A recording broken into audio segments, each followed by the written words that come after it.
On a typical workday, Vincent asks the intern, in an unpleasant way, to fetch him coffee. A little while later, as Vincent is working at his desk, the intern looks at him and then proceeds to beat him with his laptop. The intern is quickly dragged away by the other staff members, and Vincent is told to tend to his injuries. Subsequently, the manager explains that the youngster must have been affected by stress and that she will no longer be hiring interns. She also says that complaining usually doesn't help, but she still suggests that Vincent speak with HR. Vincent is content to move on from the incident. Vincent can't help but feel that everyone in the workplace is staring at him when he gets back to his desk. Vincent returns home in the evening and uses a dating app to spend some time searching for a possible girlfriend. In order to garner a lot of positive feedback, he also snaps a photo of his injury and posts it on social media, along with a corny saying. Vincent is working at his desk the following day at work when one of his co-workers abruptly reaches out and begins stabbing his arm with a pen. The attacker gains clarity as Vincent flees right away, forcing the others to force them apart once more. Vincent and the attacker visit HR to talk about the incident after the attacker gives Vincent an arm sling and brings along a video that a co-worker took on their phone. Before falling down in tears, the attacker claims he wasn't in his normal frame of mind and swears he can't recall anything. The attacker and Vincent shake hands as the meeting comes to a conclusion. The HR manager puts the blame on stress and a heavy workload, and Vincent doesn't want to make a complaint. Later, a different supervisor requests that Vincent work from home because it's clear that there is something unsettling about him. Vincent asks a colleague to look up any negative rumors about him on social media before he leaves for the day, but they come up empty. Vincent goes on a date at a restaurant in the evening with the woman he met on the app. They have a good conversation and become friends, but Vincent can't help but notice the hobo staring at him through the window. Suddenly, the man begins to move in the direction of the restaurant, but as he crosses the road, a car hits him. Vincent makes up his mind to leave and is terrified. He takes a cab home because he can't shake the feeling that everyone is staring at him as he walks down the street. When Vincent rides his bicycle on the next day, he stops at a red light and realizes that a motorist in a car is staring at him without blinking. Fearful, Vincent speeds through the red light and takes off, only to have the car pursue him soon after. Even though he ultimately falls off his bicycle by accident, at least it gives him a chance to hide from the car as it drives away without noticing him. When Vincent gets home, he surfs the web for news about unexplained violent incidents and discovers a ton of stories about people who just start fighting and distancing themselves from others. Multiple footage of similar instances occurring in stores and at sporting events have also been captured by individuals using their own phones. Vincent makes an appointment with a psychologist the next day. However, the man doesn't think that the attackers' faces were blank, and he suggests that Vincent might be seeking attention of any type, which would make the others react. When Vincent gets home, he begins to arrange on a board the information he has learned thus far. He needs to know how to stop the attacks, as they begin with eye contact. He reaches the balcony and greets his neighbor, who first gives him a polite wave. But after a while of staring, he loses expression and starts throwing objects at Vincent, who runs away right away. Vincent looks out again after a short while and observes that his neighbor is perplexed by what transpired. He adds to the boards that the attack stops when eye contact is broken. A little while later, Vincent gets a parcel containing his most recent purchases: handcuffs, paper spray, and a taser. After that, he takes a few minutes to practice using the taser quickly. Now that he is safe, Vincent puts his hood up and takes a stroll. The kids from the neighboring neighborhood see him coming home and attack him without warning. The children keep trying to push Vincent away without hurting him, and at one point, they even bite him. As a result, Vincent is forced to fling them to the ground. When the mother sees him at that very moment, she labels him an abuser right once, but at least she breaks up the attack so Vincent can go to the apartment and hide. Before long, every neighbor starts to gather outside the door, and they don't trust him when he claims the youngsters attacked initially. Fearful, Vincent props up some furniture against the door to deter them. Vincent packs up his most valuables and heads out, making sure to keep his hood up when the neighbors eventually give up and move on. He finds out that his father, Jean-Pierre, is living with a new woman when he rides a taxi to his young men home. Vincent gets the keys to the family's rural home and borrows his father's car, but when he requests to stay the night, Jean-Pierre tells him his childhood room is being renovated. The couch and the garage, where all of Vincent's belongings are stored in boxes, are his only options. Vincent chooses to leave after realizing he's being a total bother, but not before stopping into the garage to retrieve some of his old belongings and a hammer for protection. Vincent pulls into a grocery shop after several hours of driving to pick up some food. While eating it at a park table, a hobo named Joachim and his dog unexpectedly approach him. Vincent wants to flee, believing an attack is going to happen, but Joachim encourages him to stay and assures him that everything is okay. Joachim could tell Vincent was similar to him because he didn't glance at anyone when he grabbed the food. While Joachim tells his story, Vincent offers to share his meal. Joachim says that he has been dealing with this for 7 months, and things got so terrible that he had to quit his work as a university professor. Although he is unsure of the cause, he is aware that other people who interact on blogs and forums are also like them. Joachim suggests the Watchman blow, the one he uses. There, they talk about how to survive on their own because visiting the hospital is risky. Actually, Joachim is only his forum pseudonym. It's not his true name. Joachim advises Vincent to obtain a dog before he leaves because it won't attack him and can alert him to any danger. Vincent then makes his way to the petrol station where he fills up his tank while dodging other cars. Regretfully, a man parks close to him and notices him enough to reach inside his vehicle and retrieve a shovel, preparing to strike. Without paying, Vincent quickly hops in his car and drives off. Vincent finally arrives at the family's rural home after spending the entire night driving, and he locks the front gate with a chain. Next, he uses his laptop to access the website that Joachim informed him about. However, he must first register in order to leave a message. The website requests that before he can do this, he deactivate all of his social media accounts. Without thinking twice, Vincent creates a new account on the enigmatic website with the nickname Dave17 and deletes all of his previous ones.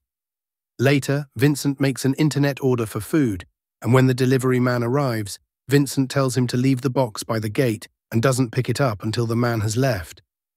Just then, a neighbor notices him and stops over to say hey. Vincent hurries back inside when he notices that the woman is polite, but her daughter's expression is steadily changing and she is reaching for him. After that, Vincent returns to the website and discovers Joachim's profile. They then begin communicating with one another via DMS. When Vincent uses the restroom the following time, he finds that the toilet is clogged. He ventures outside to inspect the shared septic tank with his neighbor and discovers it has also flooded. Vincent does his best to avoid making eye contact with the neighbor's repairman as he arrives, but the man responds angrily and charges at him. Following a long battle between the two men, the attacker pushes Vincent onto the pile of feces in an attempt to subdue him. After the man starts choking Vincent, Vincent finds a rock and uses it to hit the man's head until he passes out. Vincent immediately causes the man to fall too, and they roll on the poop. After that, Vincent swiftly cleans up the worst of the dong and leaves, packing the body in his car's trunk. After making it a sufficient distance, he opens the trunk and finds the man still alive. Though Vincent questions whether he should spare him, the man attacks once again, and Vincent hammers him to death in a fit of rage. He goes home and has a long shower after discarding the body. He discovers some cuts on his body and sutures those as well. Vincent visits the dog pound the next day to select a pet. All the dogs bark, but one nice pup gives Vincent a smile, so he adopts him and calls him Sultan. They head to the beach and engage in some games, but before long, a family shows up and begins approaching Vincent. As soon as Sultan warns him, they both bolt from the scene. Vincent captures a photo of Sultan and the taser at home, which he emails to Joachim. He drives to a fast food restaurant one evening and uses his phone to place an order, requesting that it be sent to him because he is disabled. When Margot brings his order and sees that Sultan is the one receiving the raw meat, she refers to Vincent as sweet. Vincent admits lying when she asks what his disability is, but Margot doesn't mind because she enjoys having an excuse to get away from the clients inside. He finds Margot's profile on social media later at home, and he begins to feel emotions for her. Vincent begins working out and viewing self-defense movies the following day. He sees out the window to see his neighbor berating her daughter for using aggression when he hears her talking loudly outside. Before long, the forum members are discussing about protecting their homes or even making a mountain getaway. Vincent decides to cover all of his windows for the time being. Joachim admits he is married and that he had to divorce his wife when he is asked if he has ever met someone. Even while he really wants to see her, he always resists the desire. When Vincent leaves his house in the evening, he discovers that the police have blocked the road. While an officer urges him to use a different road and explains the problem, he tries his best not to make eye contact. Fortunately, Vincent drives off without any problems. After that, he visits a fast food establishment where Margot serves him again. When two bikers show up at the restaurant at that very moment, a terrified Margot hops into Vincent's car and orders him to go. Margot urges Vincent to stop by a pub so she may buy him a beer as a way of saying thanks for the favor. She pulls out 2 pints, and as they sip their drinks together, the motorcyclists arrive and demand the money Margot owes them. Sultan begins to bark when he sees Vincent, so Vincent uses the taser to knock him out. One of the guys goes blank. Another guy then tries to punch Vincent, but Vincent gets the better of him and quickly gets into Margot's car to flee. Sultan growls abruptly, and Margot charges Vincent to hurt him. Despite his messy driving, Vincent makes an effort to push her away, and after a few bumps, he manages to knock Margot unconscious in time to prevent a collision. Shortly afterward, Margot awakens in Vincent's room to discover the door closed. Vincent suggests her to close her eyes as he leads her outside the room and into his car, where he places handcuffs on her. When they finally arrive at a supermarket, Vincent exits the car to talk to a man standing there, but the man gets uncomfortable and drives off in his own car. After Vincent enters the supermarket, Margot is taken aback to hear Sultan snarling. At that point, Vincent flees as dozens of people start to chase after him and hurl objects at him. Before being captured, he is able to enter the car, but the throng surrounds it and even smashes a window. By starting the car, Vincent forces them to move, allowing the group to safely escape. At last, Margot recognizes what transpired with her the previous evening and accepts his account. They reach Margot's house, which is actually a boat, a few moments later. Following a period of conversation and the sharing of food and drinks, they finally share a kiss. They decide to become naughty as soon as things go out of hand, which makes it difficult and uncomfortable because they keep holding one of Margot's hands to different surfaces in case she gets attacked again. When they're through, it's getting dark, and Margot is itching to smoke. When Vincent walks outside to retrieve them from his car, Joachim calls to say he's recovered. He has no idea how or why, but he has stopped being attacked. Joachim ends the call, wishes Vincent well, and heads back to finally see his wife. Following that, Vincent and Margot exchange some joints and nod off to sleep. When Vincent awakens in the middle of the night to the sound of Sultan growling, he discovers Margot assaulting him. He strikes her to bring her to the ground and flees outdoors. Margot calls him back a few minutes later and doesn't hold it against him for standing up for himself. Margot wonders if they can work things out, while Vincent tends to the wound he caused her. Sultan begins barking out of the blue, and they hear a voice that Margot knows belongs to the owner of a nearby boat. Soon the gang chooses to depart as they hear more and more voices yelling in the distance. As they return to town, they are shocked to discover that a house and its surrounds have been completely destroyed by fire. They become startled to see a body that Vincent identifies as his neighbor when they examine it more closely. Then, evading the flames as they circle the house to enter Vincent's residence through the back door, they discover Jean-Pierre brandishing his firearm. His face is covered in cuts, and he says that his girlfriend was slain by a group of aggressive people. After relating the narrative again, he breaks down, and Vincent stops him from using the weapon and gives him a comforting hug. After that, Vincent reads a note from Joachim while Jean-Pierre and Margot head to bed. He writes a farewell letter to his wife before self-deleting, claiming that their bad marriage shattered his soul. In addition, he leaves behind a map containing the coordinates of every shelter listed on their website. Devastated, Vincent tries to phone Joachim, but he doesn't answer, indicating that he has passed away.